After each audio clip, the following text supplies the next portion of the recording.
Okay, let's start. Right. How do you purify a carpet from najasa, from impurities?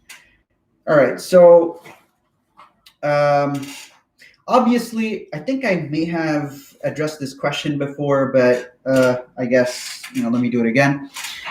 Okay. So the method of purifying a carpet is that you pour water, right? You pour water onto the carpet, and you take something absorbent, and after that you just suck up all the water. That's how you clean it, and you do that 3 times. So if najasa, if any kind of impurity falls onto a carpet, the method of cleaning is pouring water with soap, and then taking something absorbent like a sponge, a cloth, and soaking up all of that water, letting it dry, and then repeat the process twice more. So in total, you're going to do this 3 times, and then the carpet will be considered as pure once it dries for the 3rd time. Of course, it's not possible for a person to, take the carpet and wring it. Pour water onto it and wring it. That's something that's not possible. Because carpet has padding and stuff. Same thing would apply to rugs. So you have a rug or something, that is the method of cleaning, right? You don't want to get a vacuum or a wet dry vac from Home Depot or Lowe's or Walmart. Then this is how you're going to do it. You're going to take some water. You're going to pour water onto the affected area. After that, you're going to take something absorbent and you're going to soak up all of that water. Let that area dry. Make sure you cordon it off. Make sure you put something around so that people are not walking on it, and repeat the process twice more times, and the carpet is clean. It's tahir. You can offer salat on it. There is no restriction so far as salat is concerned. Sitting on it is concerned. As far as cleanliness is concerned, it's tahir. It's clean. You can do whatever you need to do on that carpet so far as offering salat on it. Okay. Can I do Kasir at Albany Airport? So it depends where you live. If you're living in Albany, obviously you can't do Kasir because you're still in Albany. However, if you're living outside of Albany, right? Let's say you're living in Schenectady, you're living in Clifton Park. So that's not really Albany. That's outside of Albany. Those are the environs of Albany. So once you make the intention that you're traveling, right, that you're going to travel more than 48 miles, and also you're going to travel outside of your hometown, right? So let's say you're living in Schenectady. So once you've left Schenectady and you've hit Latham, right? Technically, you're a musafir. And once you're at the airport, you're a musafir, you're a traveler in the Shari'i sense of the word. So as far as Sharia is concerned, there are 2 components, there are 2 conditions that make a person a traveler. Number 1, you have to have intention that you're traveling more than 48 miles. And number 2, you have to travel outside of your city. So if you're living in Clifton Park, you have to travel outside of Clifton Park. If you're living in Schenectady, you have to travel outside of Schenectady. You have to hit the city. You have to cross the city limits of Schenectady. So Schenectady, for example, you hit Latham, you're outside of Schenectady. You hit Albany, you're outside of Schenectady. So it just depends where you're living. If you're living in Clifton Park and you travel outside of Clifton Park, once you reach Albany Airport, yes, you can avail the Qasr Salat, you can shorten your prayer. If, for example, you're in Schenectady, you have left the limits of Schenectady, you've reached Albany International Airport. I don't even know why it's called International Airport. But you can avail the Salatul Qasr at Albany Airport. But remember the 2 conditions. The first condition is you have to have intention that you're traveling more than 48 miles. And the second condition is you have to cross your city limits. So if, for example, you're living in Niskayuna, once you have crossed the city limits of Niskayuna and you reached Schenectady, you're no longer in Niskayuna. Thus, technically, you're a musafir. You're a musafir, and you can start availing the Kasir concession. All right. Can I charge a fee for hijama? Yeah, absolutely. You can charge a fee for hijama cupping. I don't know. I mean, this is something that was practiced in the time of the Prophet sallallahu alaihi wasallam. As far as medicine is concerned, I'm not sure. This is something that you're going to have to consult with a physician if it's something that's effective for whatever is ailing you.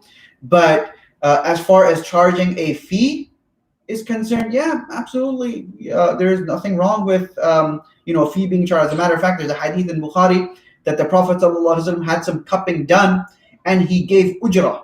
He gave a wage to the cupper, to the person who was doing the hijama of Rasulullah sallallahu alaihi wasallam. And a hadith that mention that it's disliked, those ahadith are abrogated by the action of the Prophet sallallahu alaihi wasallam, where he gave a wage to the one who was cupping. So yes, to answer the question very simply, if you're doing hijama of someone, if you're cupping someone, yes, you can charge a fee. Can I use feathers as bookmarks? Yeah, absolutely. So because a feather is technically, it's clean, right? There's no najasa on it. Yeah, you can use a feather as a bookmark. As long as there is no impurity on that feather, I mean no visible impurity on that feather, then you can use that as a bookmark for your Quran, for your Islamic books, for whatever you want to use it for. It's fine. Can we make baked goods for non-Muslims? Yeah, absolutely. If you have a store where you're it's a bakery or something, yeah, you can make baked goods for non-Muslims. There's nothing wrong with that. Obviously, you can't make something that's kind of that's kind of specific to them. So you can't make things like, I mean, it's not a good thing to make crosses, right? Stuff like that. So you can't make crosses. You can't bake. Nowadays there are stores where they sell cakes in very in shapes that are very inappropriate. That too would not be permissible. We need to stay away from anything that is immoral and indecent. Islam is all about haya. Islam is all about modesty. So even when it comes to food nowadays, non-Muslims, I mean, they're not modest people. I mean, so they'll make, they'll go to bakeries where they'll tell the baker that, we want, a cake shaped in something inappropriate. So for a Muslim, this is not good. And as Muslims, we shouldn't do something like this. But as far as making baked goods for non-Muslims generally, yeah, there's nothing wrong with that. Of course, this is permissible. It's jaiz. One can engage in commerce and dealings and transactions with non-Muslims. Okay, Brother Azim, what are the differences between what a good jinn can do to a human and a bad jinn? I mean, a jinn can't do anything to you, man. A jinn can't do anything to you as long as you read your du'as. You read your daily du'a. You read your daily du'as for protection in the morning and in the evening. I went through the du'as a few months back. Du'as that you can recite. You recite Ayatul Kursi. You call out the adhan. No good jinn, no bad jinn can affect you. Another thing is that bad jinns can only affect you if you're in the state of impurity. So always be in the state of purity. If you're in the state of janaba, greater impurity, then make sure you take a shower as quickly as possible. So always try to be in the state of purity, and jinns won't be able to affect you. So good jinns, I don't have any experience. I really don't know how to respond to the question. I mean, I've not been affected by any kind of jinn, so I don't really have any experience. But the hadith does say The Prophet ﷺ does mention in hadith that inna shaitan yajri fi bani adam ka majra dam, aw kama qala alayhi salatu wassalam, that shaitan, he runs through the veins and the vessels of the son of Adam, similar to how blood runs through the vessels and veins. So the scholars, they've interpreted this a few ways. One is that shaitan can influence the human being, and another is shaitan can possess a human being. So I mean, yeah, there are cases of possession. There are cases of possession, but from what I've heard, shaitan and bad jinns only possess people who are living in the state of impurity, right? They're in the state of janaba. They're not taking care when it comes to cleaning themselves, cleaning themselves and being in the state of tahara. So there's nothing to worry about, even for a woman who certain days they're not allowed to pray. I mean, you can still read your du'as for protection. Bismillah alladhi la yadurru ma'a ismihi shay'un fil ardi wa la fis sama' wa huwa as-sami'ul 'alim. This is a very powerful du'a. It's mentioned in authentic hadith. You're basically asking Bismillah alladhi la yadurru. You're taking the name of Allah subhanahu wa ta'ala, that Allah subhanahu wa ta'ala protects you from anything that can possibly harm you. That's what the du'a is. So you read this dua, inshallah, and that dua will serve as a protection. I mean, on a side note, I have heard some crazy stories, and I have seen some crazy things when I was in Pakistan of people who were possessed by jinn, and I mean, it's not pretty. It's not a pretty sight. It's kind of it really puts you on edge, because you see someone who's frail and they're talking in a very unusual voice, a very loud voice. So it is kind of unsettling. I will say that it is a little bit unsettling. But as far as the difference between a good jinn is someone that has iman, someone that believes in the Prophet sallallahu alaihi wasallam, that someone that believes in the oneness of Allah. And a bad jinn is someone who doesn't. So Allah subhanahu wa ta'ala has mentioned in certain places in the Quran the power of jinn. I mean, there is one. There's the story of Sulaiman alayhi salam when he was asking, "Who can bring me the throne of the Queen of Sheba?" So, "Qala ifritum min al-jinn." So one of the big time jinn, he said that I can do it. I can do it before you turn around. And then another jinn spoke up, and he had ilmun min al-kitab. He had knowledge of the book, right? He had knowledge of the book, and he said that, before you can blink, I can bring it. And that's exactly what he did. So a good jinn is clearly more powerful than a bad jinn, but a good jinn is not going to affect you. And a bad jinn can only affect you if you're in the state of najasa. So always stay in a state of cleanliness. And number two, read your daily du'as and everything. You'll be fine. No jinn will be able to affect you. And if you want to see jinn, and if you're interested in conversing in the jinn, then you could I can give you some numbers in Pakistan. Check them out, and they might be able to edify you further as far as jinns are concerned. I mean, I'm serious over here. So if you're really, really interested, I can give you some numbers of people in Pakistan, and they'll show you some really unusual things that will put your hairs on an end. Okay. There are many Muslim influencers that are popular on social media apps with young fans. A lot of these are making it seem that they're normalizing Christmas. Yeah, I know there's a lot of Muslim influencers on social media. The fact of the matter is they don't really know anything. They don't know the reality of celebrating holidays and what kind of religious connotations those holidays have.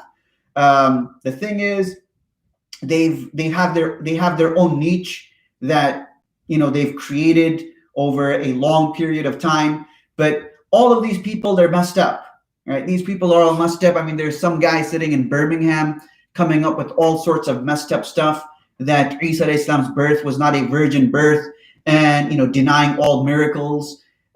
These are people, they're just pandering to their fans. They're bootlicking these the ways of the non-Muslims. As Muslims, we have to understand that Isa alayhi salam, yes, he was born, and our understanding of Isa alayhi salam is that he was a prophet. He was not a god, right? He was not Allah. And this is the fundamental difference. I mean, yeah, people celebrate Christmas. Somewhat it's become commercialized and everything, but that doesn't mean that people still don't celebrate the religious aspects of that holiday. I mean, Christians still celebrate the religious aspects of the 25th of December. And this is something that we as Muslims need to really understand, that we believe in the oneness of Allah. We believe that Allah subhanahu wa ta'ala doesn't beget, nor was he begotten. So how is it possible that Isa alayhi salam was born from a mother? How is it possible for God to be born from a mother? Allah subhanahu wa ta'ala is unlimited. Allah is without any kind of limitation.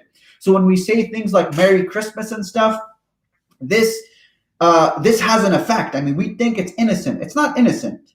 It's not an innocent thing. Just like Happy Valentine's Day, it has religious connotations. I mean, just read about it. Read about the religious aspects of Valentine's Day, right? Read about Halloween and how certain cults, they celebrate Halloween. Same thing with Christmas, right? Same thing with Christmas. So these social media influencers, what people need to do is they themselves, my advice to them is that, look, you yourself follow the haqq. Search for the haqq. Search for the truth yourself. And then once you search for the truth, you will see the truth in scholars, right? Once you yourself have done your due research and you have searched for the truth, then you'll find the truth when you see certain scholars and other scholars that are, saying things that are outlandish, that are saying things that are atypical, aberrant. Then you'll come to the realization that they're just talking nonsense. They're just talking nonsense. They're just pandering to their legions of fans. They're just basically saying what people want to hear, and this is what people want to hear. People want to hear that, hey, it's okay to say Merry Christmas. I mean, that's not to say, I'm not trying to say that, hey, if somebody says, Merry Christmas, that guy is doomed to Jahannam and, his abode is in the hellfire. That's not what I'm saying, right? If somebody says that, then okay, that's on him. My job is simply to convey the Shar'i ruling. This is my job, to convey the Shar'i ruling. So the Shar'i ruling is, it's not permissible to say Merry Christmas. I mean, would you tell a Hindu that, oh, hey, you know what? Happy Diwali, Happy Holi, right? Are you gonna, bathe yourself in different kind of colors? I mean, Hindus celebrate Holi, and they're bathing themselves in different kind of colors. You're going to do that? Are people going to do that? Are they going to be okay with it? Absolutely not. I mean, you're going to celebrate the Chinese New Year, right? You're going to celebrate that, put like a dragon over your head or something, and start celebrating the Chinese New Year? Of course not. You're not going to do that. So any person in their right mind, you ask any scholar, right, that, hey, you're saying it's okay to say Merry Christmas. All right. Are you going to give the same exact response if someone asks you, if a Muslim asks you from India that, hey, so-and-so, is it okay for me to say Happy Diwali, Happy Holi? I can bet you money that scholar is going to say no. I can bet you money that scholar is going to say no, that, you can't say that. Okay, well, why can't you say that? When you're saying that it's allowed to say Merry Christmas, I mean, what is the difference over here? And if he says, well, the difference is that that's a religious holiday, well, guess what, genius? So is Christmas. Christmas also is a religious holiday. So how, if you can't say Happy Holi and Happy Diwali and Happy whatever, or Ram or whatever, Krishna or whatever gods these people believe in, right? If you can't say that, then you can't say this as well, right? Because again, these holidays have religious connotations. As Muslims, we believe in Allah subhanahu wa ta'ala. As Muslims, we believe in the teachings of the Prophet sallallahu alaihi wasallam. If we can't say something, we can't say something. It's so easy to say Happy Holidays. You don't have to say Merry Christmas. Say Happy Holidays, or say Merry Kismet or something. Or say, I mean, there's so many other things that you can say besides, Merry Christmas. You don't have to respond by saying Merry Christmas. And again, if a person does say that, accidentally, right? Then that person is not going to, it's not like he's going to go to Jahannam or something, right? Simply ask Allah subhanahu wa ta'ala for forgiveness, and understand that we as Muslims, we believe in the virgin birth of Isa alayhi salam. We believe that he is not one of three. We believe he was a prophet. He was created by Allah subhanahu wa ta'ala. He was not Allah in human form. This is our belief. We need to sort out our aqidah. We have to sort out our creed when it comes to Isa alayhi salam. So saying Merry Christmas and thinking that, you know what, it's a normal thing to say, there's nothing wrong with it, it's very innocent. No, it's not innocent, because it's underpinned with their own religiosity. It's underpinned with their own religious connotations. And as Muslims, our religion is averse to that. Our Islam is averse to anything that is un-Islamic. So Christmas is un-Islamic. Christmas is un-Islamic. I mean, this is the long and short of it. What else can I tell you? I mean, we don't go around, telling the Buddhists and the Hindus, happy whatever holiday they're celebrating, Holi or Diwali or happy Buddha or whatever they're celebrating. We don't do that. So if it's not permissible over there, it's not permissible over here as well. Due to these influencers having such a large fan base of youngsters, do you think there's hope for the next?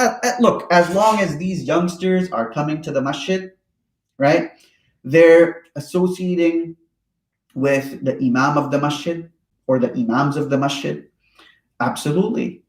Eventually, they'll come to this conclusion on their own, right, that this is not something that we as Muslims do. One of my friends, he told me a very interesting story. So he was a student in India, and the Hindu greeting is Namaste. So he's Muslim. He comes in class one day, and his teacher is a Muslim. And there's Hindus, it's both Hindus and Muslims in that class. And they're both they're in a secular environment, right? So what happens is he comes in, he says Namaste instead of Salam. So that teacher smacks him one. This is a secular environment. It's college. So that Muslim teacher smacks him one right there, right? And the guy is just shocked, right? That, I just got smacked. And the teacher tells him, in Hindi, that don't ever say that. Don't ever say that. And at that time, he didn't understand. Now this guy, he works for Chrysler. He has a few patents. He's one of the foremost engineers for Chrysler. And he was telling me that, I didn't understand it then, but I understand it now.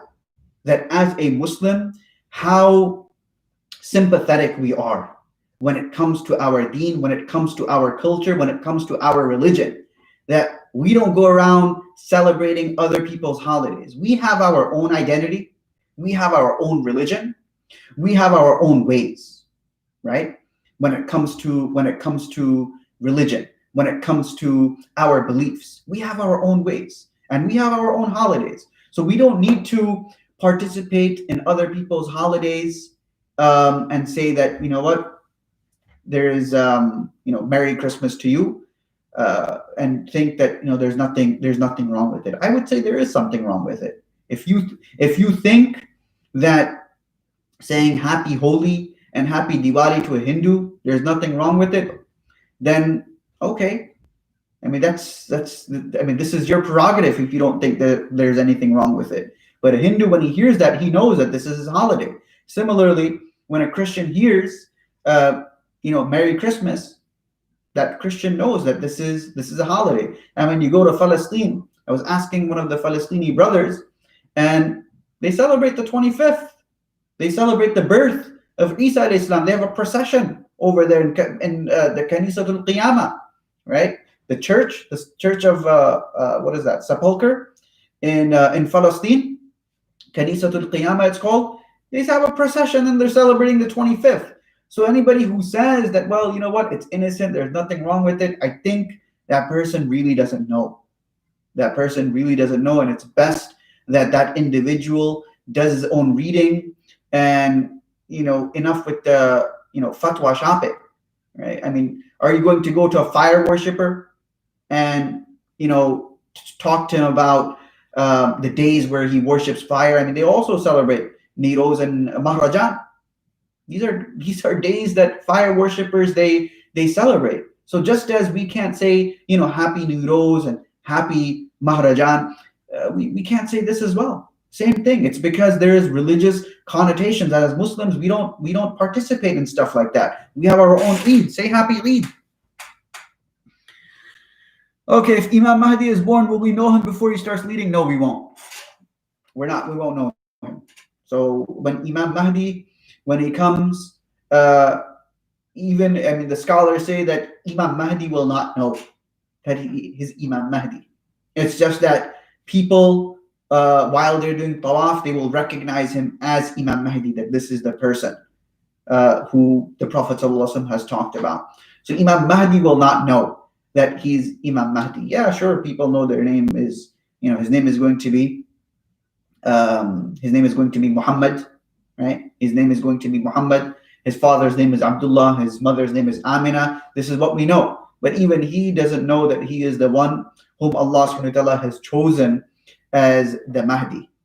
So if he doesn't know, then obviously we're not going to know as well. The scholars have talked about this at length, that he will be recognized in the haram by pious people who will be doing tawaf at the time. All right.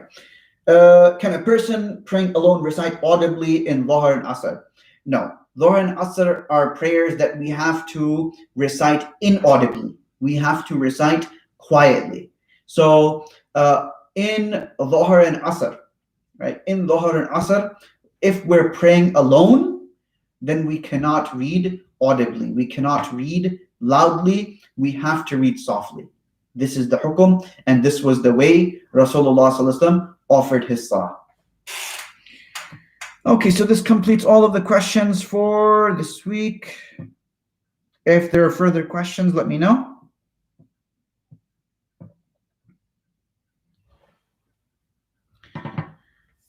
Any further questions before we break for today?